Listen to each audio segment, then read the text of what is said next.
Hello and welcome to another episode of Glory of Golden State Gaming. I'm your host, Swamp Swimmer, and with me, as always, the Bram Stoker Dracula to the Count from Sesame Street, Vespacian.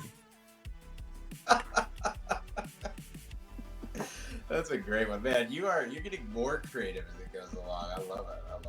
Hey, everybody. 1, 2, 3. Okay, so previously we had we had this little blurb before we talk about something not about the battle report, before the battle report. And we had a little segment called Unsolicited Recommendations of just a product or something that you or I have discovered, and we'd like to recommend it to our audience. I have one. It's this great thing. I highly recommend it. Some people call it coffee. I'm really getting into coffee. And I'm going to say, there's a local coffee shop right near our house. My wife and I and our son, we go there weekends and Fridays.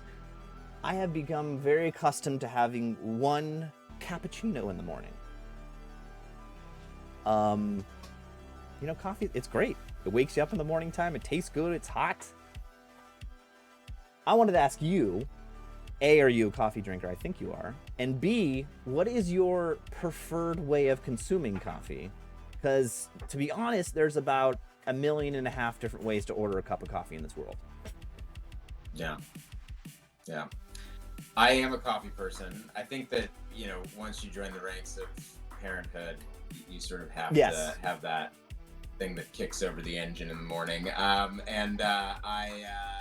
a French press kind of guy. So grind it at home, buy the beans, grind it, and then do the French press pour over thing. And yeah, I love it. It's good, a little cream in it. It's great. I can't live without it. I mean, I would definitely get a coffee headache if I didn't have coffee. So yeah. That was definitely you hit the nail on the head for the. You hit the nail on the head for the reason why I started was parenthood, and you need a little extra energy in the morning. But man, it's really kicked off in my life. Anyway, that's great. Enough with randomness. Hey, if you're watching and you have a preferred way of consuming your coffee, please put it in the comments below. But let's get into the battle report and the intro video first.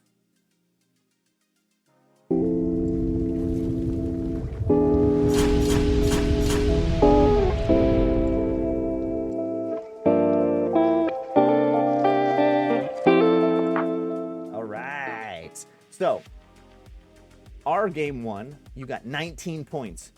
You rocketed up the tables. I think you're on table 1 or table 2, round 2, I think. Table 1, yeah. And you get paired into our good friend, Rick, on Infernal Dwarves. Okay, so you have a long and storied tradition of facing Rick in tournaments. That's right. Disappointed it's not round 5. That's our typical fighting spot. But round 2, Rick's coming off of I think a 20 against Derek, right? So we actually we just flip-flopped. Yeah. And I think Rick had been squarely underdog based on the ratings against Derek and had crushed him. So good job, Rick. Keen to see how it went. Yeah. So this is counter thrust, hold the ground. The special scenario for this one is, I forgot the name of it again, but it's like company secrets, and characters with magic items give extra victory points. So not big impact, but it's something to consider. Let's see here. If you are interested in Vespacians, please click the link right above my head. It'll take you to the round 1 video where we go over our lists in a little more detail. Also, you can click the link right above my head now. That will take you to the list review video where we review all the lists and the first round matchups.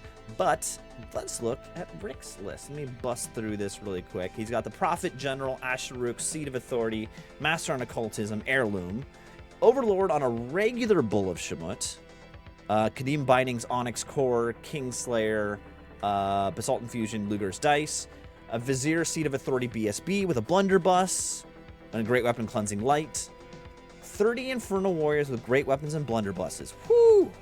Banner of the Thrice Forged. Thrice Branded. 23 Infernal Warriors with blunderbusses, also Legion standard. 21 Shackled Slays, 5 Torok Anointed. 22 Immortals with Flaming Standard. An Infernal Bastion, and a Kadim Titan with Walking Earthquake. How does that make you feel, Vespacian? I'm pretty sure I had this as a yellow. There's some puts and takes in this matchup from my perspective.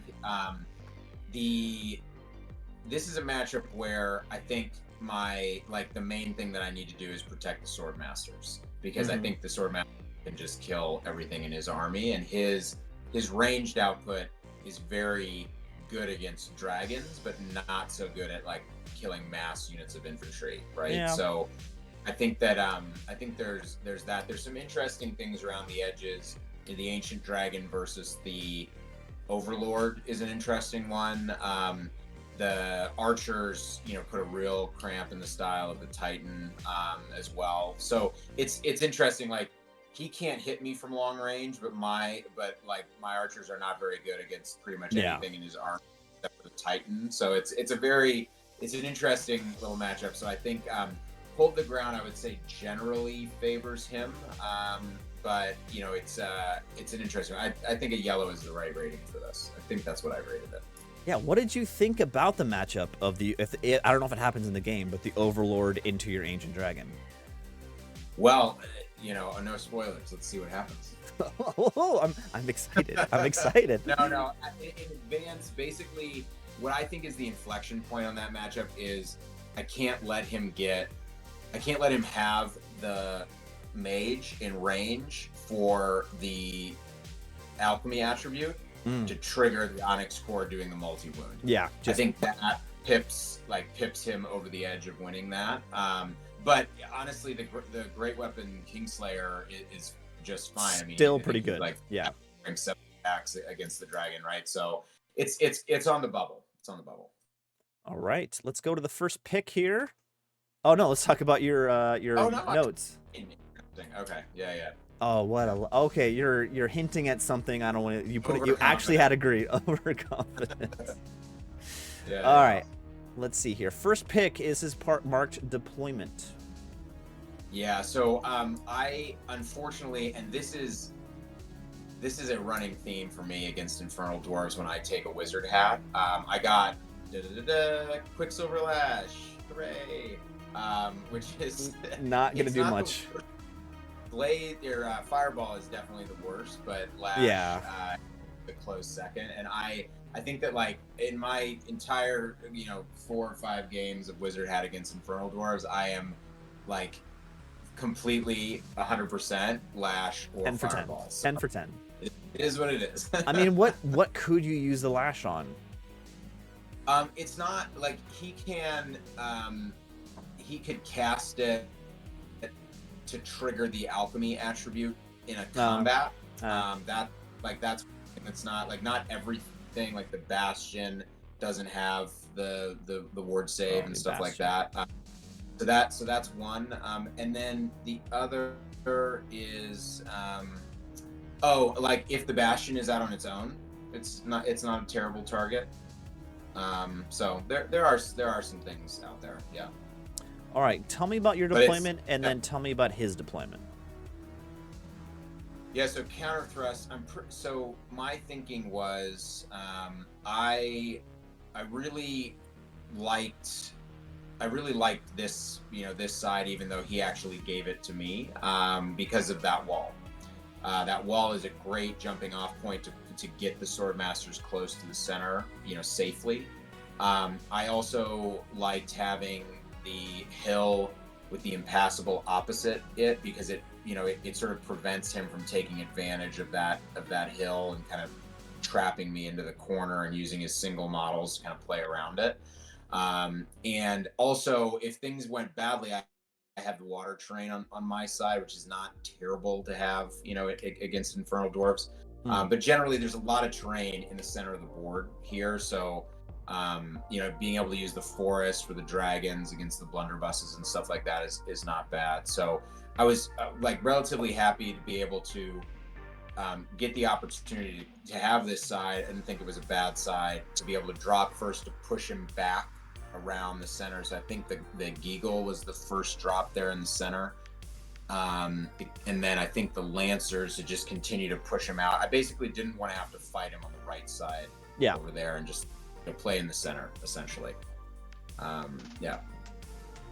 So I've got on my right to left, Lancers, Great Eagle, Mage behind the Eagle, the Sword Masters in the middle, ready to take that wall. Big unit of archers, Ancient Dragon, medium unit of archers. I think there's a little unit of archers somewhere. Yeah, right there on the left. Oh, right, they're off the frame for me. And then the BSB Dragon and the Initiate. Okay. What about him? What's that? Oh yeah, so he's got the Overlord over on the left. So he counter deployed me, right? He put those. I think those blunderbusses were the first ones that he put down in the middle there with that long line, basically to push me back on the other side was essentially his thought. So from my perspective, left to right, the Overlord is that 40k Demon Prince over there. It's a cool model over there on my left. Yeah, that guy.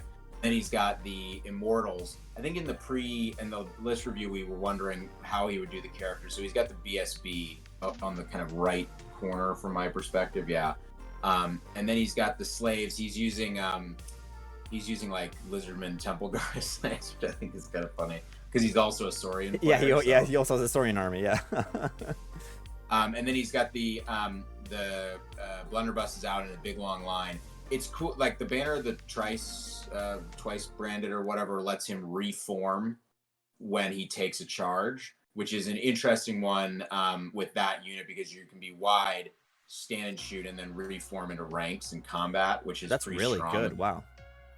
It's really good with their rules too, right? Because in the first round of combat, they count as having an extra rank or something. Yeah. Infernal Dwarves. So there's a lot of synergies with that build, and then he's got the Bastion with the caster in the back of the unit, pretty classic build there, and then the Anointed over on the right and the Titan. So okay, yeah. And you said you got first turn, right? Because you got first drop. Yeah, and he chose this side. Okay, yeah. Okay, next pick here. This is top 1 movement. Yeah. So I do what I was planning to do. I get the Sword Masters up as close to the center as I can while still claiming the wall. The Lancers are in a position where a full march move will put them within 6 inches of the center objective in following turns. I pull the Eagle back, just no risk. I want him to be able.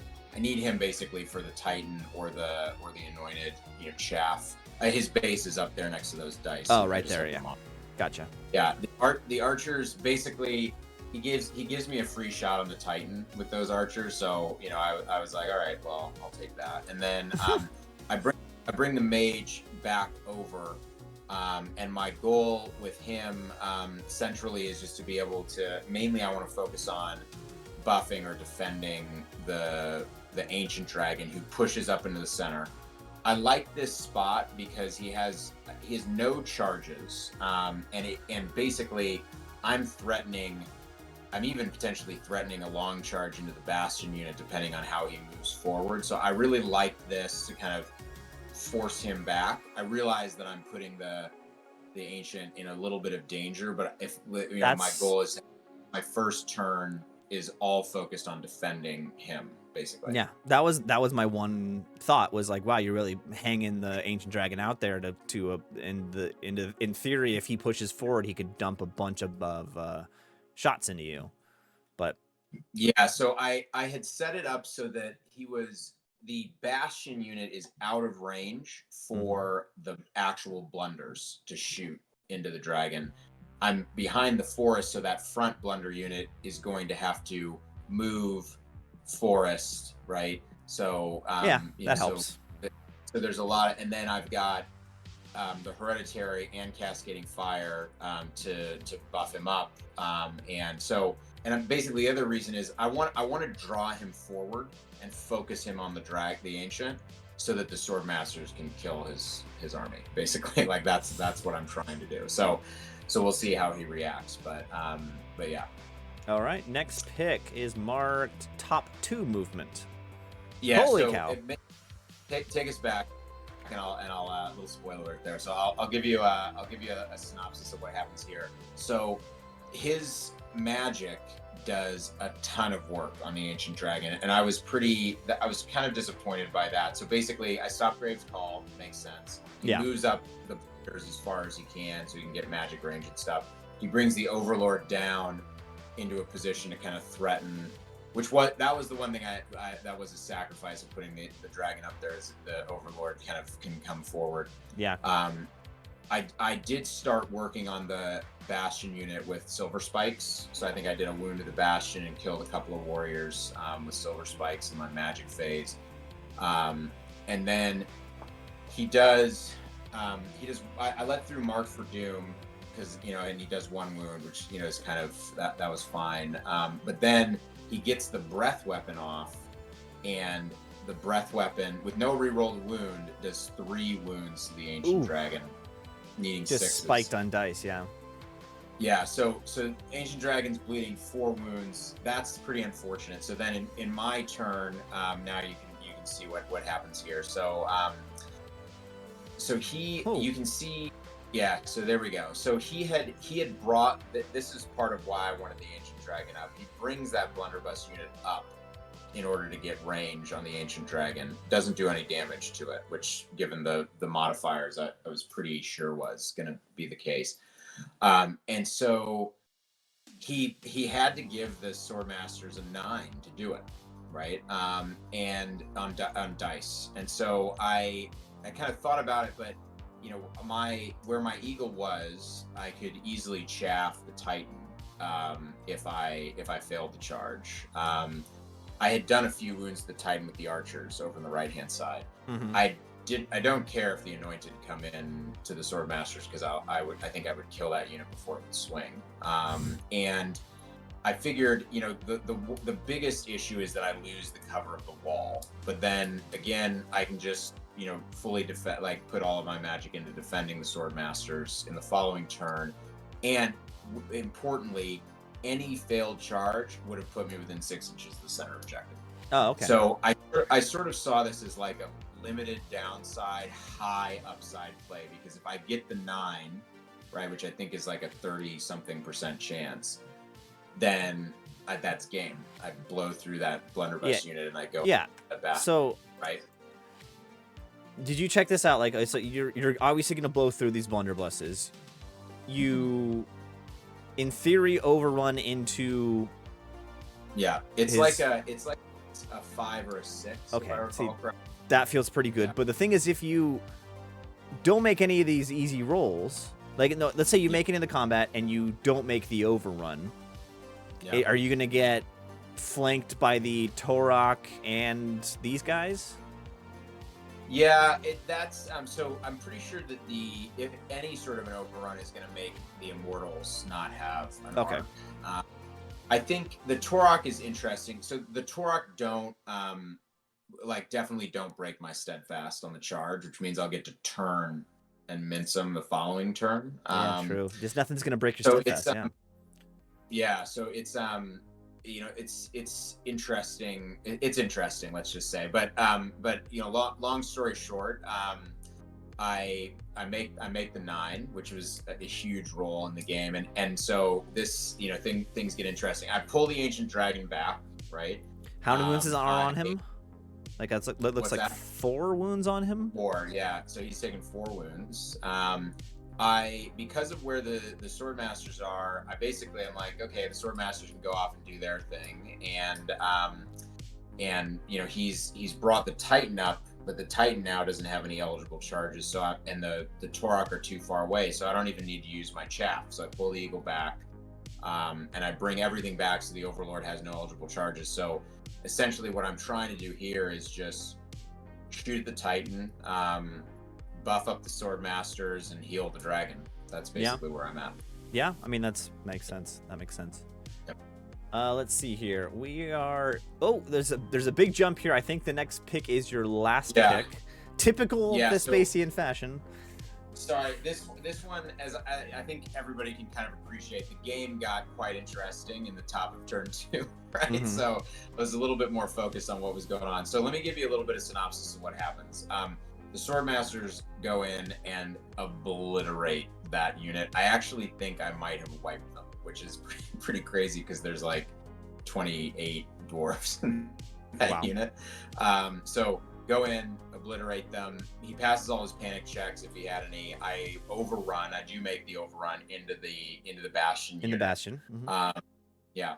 And so that's where things get interesting. And I think that I may have made a slight mistake in my target selection in that turn. But long story short, so when I go in his turn 2 to the bastion unit, I kill a bunch of dwarves, but not enough to break his steadfast. So he was steadfast by like a couple of models, 2 or 3. And he didn't have any in that position. He didn't have any counter charges except for the it looks like the slaves could have done it, but that would be a dumb move for the slaves. Yeah, so no counter charges. And I think that, you know, if you do the math, and you know, it's 3s by on the chart, 3s by 2s into the dwarves, and he gets a 5-up save, or it's 2s by 3s into the bastion, and he gets a 5-up save. Yeah. You know, I think it's a little bit dicey. Long story short, it was very, very close. I think if I break that unit on what would have been his bottom of 2. Oh yeah. I think that it's a 20 at that point. Yeah, for sure. But for sure. He sticks it, and in my magic phase, I think I focused. He stopped the buffs that I could get on the Swordmasters. He let through another spike, I think, also on the Bastion, which did a few more wounds. I was trying to make that break happen on that unit by kind of softening them up in advance. I do another wound or 2 to the Titan, and I think I heal a wound on the Dragon, basically. Okay.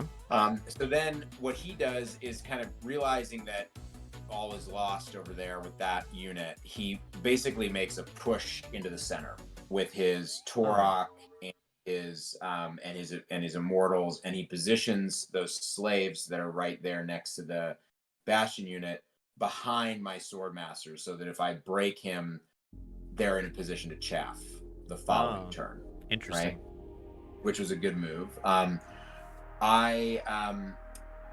so he actually moves his immortals up into the forest. So he's, at this point, he's taken a 1-0 lead on the objective. Okay. Me, right? Okay. So basically at this point, I think Rick gets very smart here and really focuses in on the objective. So now I think the next picture is turn 4. So where are we at in 3, right? So before we go to 4, this is I know, yeah. Yeah, this is top of 2 end. Oh, top of 2 end. Okay, good. So we do have a middle ground. So there's my Swordmasters into the Bastion unit, right? So now from here, what I've done, I've set the archers on the left-hand side up so that they can march in to be within 6 inches of the of that center objective, and I've covered all the angles his Overlord can go to with the Ancient Dragon now, and so he does what I said he would, and then I'm faced in his bottom of 3. I kill the Titan. I managed to break the unit. I kill the Bastion, and I break the unit, and I'm faced with an interesting choice, right? So this was my bottom of 3, or his bottom of 3. He's chaffed me with the slaves at that point, right? So if I had turned the Swordmasters around to charge in the middle, I would have been chaffed by the slaves. That's clear. You can kind of see from their positioning there. If I let the Occultism Master run, importantly, he's like a couple of models above 25% for the unit, right? Despite losing the Bastion and a ton of guys, he's still above. So he'd be rallying on a 10, 1 time 10, right? And it's a bunch of points too. And it's a bunch of points. It's his general, right? And that caster sitting on the back of the board shooting missiles at stuff for the rest of the game is a pretty big risk. So I'd be interested in the viewers' feedback on this, but I pursue with the Sword Masters. I think that's the right move. I think that's the right move. Yeah, and I catch him. So I'm like way on the back end of the board with the Sword Masters, having they've just picked up a ton of points, but now they're essentially out of the game, right? Yeah. And now, so you can kind of envision he's moved up his immortals into the forest. He's jammed his Taurox up. He's realized that the Titan is, it's like you're not doing any good back there. So he runs the Titan back around behind the house. Essentially, you're realizing that if he pokes his head out, the archers are just going to kill him. I think he's down to a couple of wounds. So preserve the points. And so now you can jump ahead to the next picture to 4. It's his top 4 movement. Yeah, so this is the next kind of big movement that I make here. So you can see now I've turned the Sword Masters around, having in the bottom of 3 caught his Occultism Master, right? But so now they turn around and move back as close as they can. Yeah. He's brought his Overlord down into the bottom, right? Basically facing towards the middle. You can see him kind of next to my BSB there. Yeah. And what I did was I faced a choice and I made a big mistake, which could have been avoided. I saw an opportunity. His immortals are in that forest, right? Yeah. And he's got a BSB in there. And of course a champion. And I have this neat idea, which is if I charge the Lancers into the flank of the immortal unit, then they have a champ in there, and then I can kill his BSB with the Ancient Dragon. They are not steadfast or stubborn anymore, and I just break them, right? Yeah. Charge, whatever damage I do to the BSB, he can't swing at the Ancient, or he doesn't do much damage to the Ancient. So I was like, wow, that's game over there as well, right? So, and even if it doesn't go that well, I pin him there, and then the Sword Masters come in the following turn, right? So that was kind of my thought. But the immortals have great weapons? No, just infernal weapons. So I think they're strength 5 against, so they're 4s by 5s against the Ancient, right? And remember, he has no magic support anymore. And I get a 5-up. So I do that, and my huge glaring mistake is that with the Lancers going into the flank of the Immortals, it means that the Ancient Dragons has to hit the furthest guy down on the unit. No. So I'm actually not in base-to-base contact with the BSB. Oh, no. And actually, neither of us realize it until we get him into combat. And so I think at that point, Rick was like, well, this game's over. And then as we were lining it up, he was like, don't you have to be all the way over there because the Lancers are touching the BSB? And I was like, yep, you're right. So that puts me in a pretty precarious position because now he can charge his Overlord into the butt of my Ancient Dragon. Right? Oh boy! Oh boy! Oh boy! Oh boy! Yeah. So, not so great. So remember when you said, "How does that fight go?" Well, how does it go? How did it go? So, so basically, and I think the last picture is like end of game. So let me give you a little bit of a synopsis. And again, I'm sorry. Yeah. Okay. So I'm sorry, but this gives you a good impression of what happens here. So basically, you can see the eagle is chaffing up the Tauroch Anointed there. Mm-hmm. You can see his little wingspan. Yeah.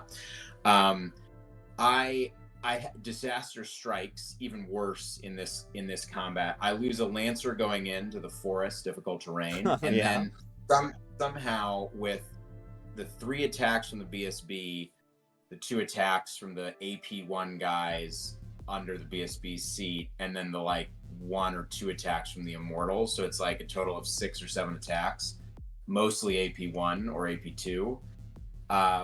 He manages to wipe out the Lancer unit. Oh no. And that's a big deal because that was a scoring unit within 6 inches of the Yep. objective, which would have pushed the turn 4 objective and still given me a chance to come back and claw it back to a draw. Right, so that actually loses my opportunity to hold the objective. To tie it, yeah. Rick wins it, right? So that was big. Not likely, but definitely feasible, and I probably deserve it for my dumb mistake of doing that move to begin with. And so then Rick actually hums and haws about this thing with the Overlord, because in the previous turn, my Ancient Dragon had killed his champion, obviously. So now the Ancient Dragon killed the BSB, and Rick, has seen this thing with the forest. He's like, man, if your Ancient Dragon kills my BSB, then I'm totally screwed. And then he thinks, we talk about it a little bit, and he's like, well, but if I charge the Overlord in and the Ancient Dragon kills him, suddenly I'm in a real pickle, because that's true. A bunch of points. So there was a little bit of back and forth. I think I may have had like Melodus up or something like that, which also skews the math a little bit. But ultimately, he decides to bring the Overlord in to the rear of the Ancient Dragon, which I think, in retrospect, is the right call for sure. But unfortunately for Rick, the Ancient Dragon, and it took the last wound with the breath weapon. The Ancient Dragon manages to kill the Overlord before the Overlord swing with his great weapon. No. Yeah, he does. He turns around and just punches him right in the face. Oh, Rick. Yeah, exactly. So I get the points for the Overlord. The Ancient Dragon, I think, is down to just 1 or 2 wounds left. But you can kind of see where things have unfolded here with the Overlord dead. The Swordmasters come in, kill the Immortals and the BSB with the help of the Ancient Dragon, and ultimately, I lose the objective. But I have killed everything except for the Torok Anointed and the Titan. Wow, and that gives you a 14. Yeah, that seems about right. Yeah. Getting the he played strong in the objective. I made that one, I think, big glaring mistake there, which that wasn't even like I don't think that was a tactical mistake. That was just a no, it was a tactical mistake, but it was a rulesy mistake. Yeah, I should have pre-measured it. There's I think there's a lot of ways that I could have I probably would never have gotten the Immortals points if I hadn't done that, but I exposed myself to an enormous amount of risk. Yeah, I could have easily lost the Ancient Dragon.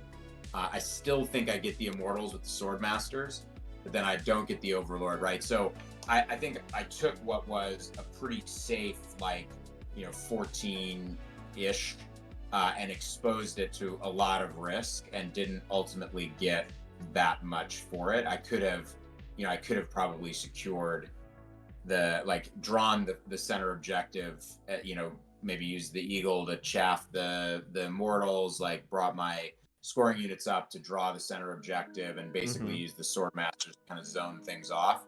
And then that, I think I probably would have ended up with a slightly higher score if I had just done that. But I saw this killing blow and was off by what does it end up being, 5 millimeters or something? Yeah. Oh boy. Okay, well, good game. Good. Yeah. That was a great game, actually. That propels you up the tables even more. Or not even more, but your trajectory is continuing to go up while my trajectory is continuing to go down. But we will see how round 3 goes. My round 3 will be next battle report. Thank you all for watching. Please like and subscribe. And we'll see you next time. Thanks, everybody.